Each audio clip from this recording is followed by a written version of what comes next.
Hello YouTube, this is Tris with New England Milsurp, and today I'm just going to give a quick little review and some of my thoughts on the WASR-10 Hopefully this recording's not too noisy. There's a mother house wren feeding her chicks over there and they're chirping away incessantly, so hopefully the audio is not too bad. Anyway, this is WASR-10.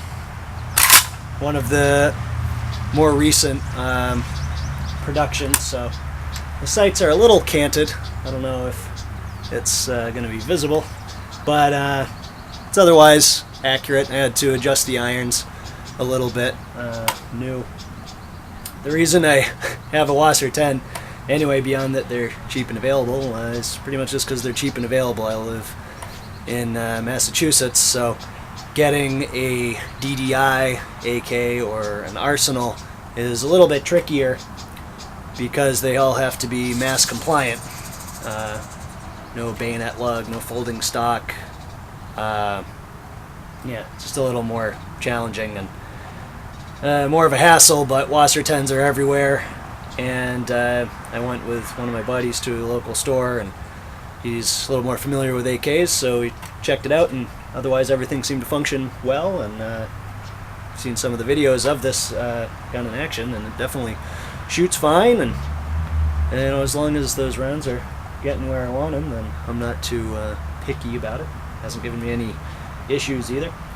And as you can see, this rifle has a whole bunch of Magpul on it, and I know rifle is fine. It worked perfectly well with its original wooden furniture or laminate furniture.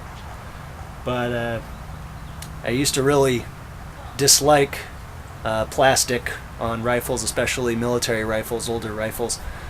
And a lot of my other rifles are original wood and iron kind of guns. But started coming around to it, like, man, the Zhukov handguards there, or forehand, look pretty cool, and I kind of like their stock, and felt like I'd try it out. And, you know, opinions might vary whether it's a good idea dressing up a WASR, or maybe it's a worse idea dressing up an Arsenal. I know if I got an Arsenal, I'd probably want to keep it a little more original. But anyway, on this WASR here, I have a Magpul MOE AK stock, and in the stock storage compartment I get the AK cleaning kit. Unfortunately, I can't mount the cleaning rod due to the handguards on here, but that still has some useful tools in it for maintaining the AK and adjusting the so one size. Other thing I meant to mention was that if you like the MOE stock and you want to put it on your rifle, make sure you put some Loctite, some additional Loctite on that tang screw, or both tang screws, because it will loosen up.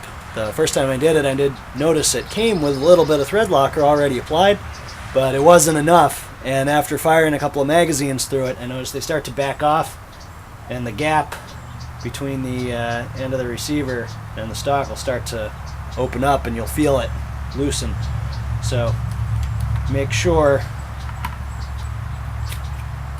that you definitely put some thread locker on that screw, probably the other one, and even the adjustment screw if you want. But yeah, it will work its way loose, so make sure you do that. Haven't noticed any other issues, any of the other screws on the handguards or on the AFG, the grip. Nothing else has worked loose, but that stock definitely needs to be secured. And speaking of securing stuff, one thing to check if you're looking at a WASR is the mag lockup. I know a lot of people are really anal about, oh, my AK has to have the dimples or else it's no good. Well, this doesn't have dimples, but that mag stays in there pretty secure, and that mag well holds it pretty tightly. In fact, the 10-round Tapco magazine this thing came with barely even gets in there. It fits so tightly. I don't use it because it's a piece of crap anyway, but just regular European surplus mags lock up quite well in there. I do want to get a extended mag release because it is kind of short and you have to really catch it with your thumb. I know it's a training issue, but that does seem like a pretty logical feature just to get a little bit more length on that lever and be able to release those mags nice and easily. You'll notice this is not an original WASR dust cover. If I recall, it's a Polish AKM dust cover, and I ordered that off Apex Gun Parts just because I like the smooth top to it. And this is a Krebs custom safety, so that you can use your index finger. It does have the little bolt hold open. I don't use it a lot, but it is sort of a handy feature, especially for at the range. Leave this sitting on the bench. You can see that the chamber is open, that the weapon is unloaded. So that's probably the most useful part of that.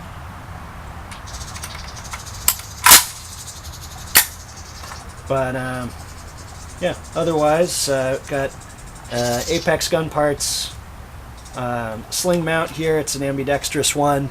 Echo 93 or Echo 93 makes some nice versions of these and flipped up and underneath, all kinds of different arrangements, but this one was pretty cheap and I liked that it was ambidextrous just in case I ever wanted to mount a sling on the other side for some reason. Hogue Grip. This is another real subjective thing. I like big, thick grips. I don't think my hands are huge, but I like a sturdy grip, and this one definitely lends itself well. Very comfortable, provides a solid grip.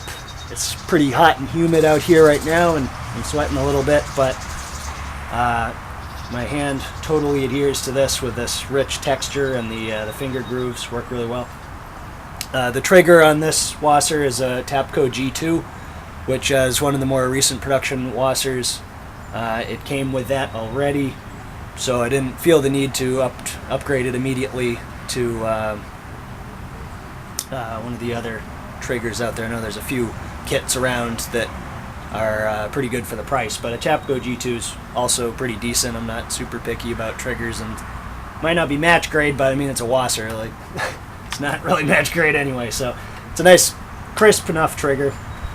And up front here, I got the Zukov hand guards. You have to remove the handguard retaining plate, so it is sort of a permanent addition, but it's not a super expensive rifle, and I knew I'd just want to have it around no matter what I ended up getting in the future. And I like the look of it. I also have kind of long arms, so I like having a lot of room up front to hold the rifle at, either arm straight out or back. I have the Magpul angled foregrip, little paracord on there because a little personal touch, I guess. But I like that because it allows for a variety of grip positions and is more of like a classic rifle grip as opposed to a vertical foregrip. And it's kind of streamlined. I just like the look of that as well. And I threw an extra Magpul sling mount on there so that I can either just rig up a single point or the double point sling arrangement. On top, I can't remember what brand this is. I just picked it up in a gun show parts bin. Just a little piece of rail cover on top of an Ultimac railed gas tube.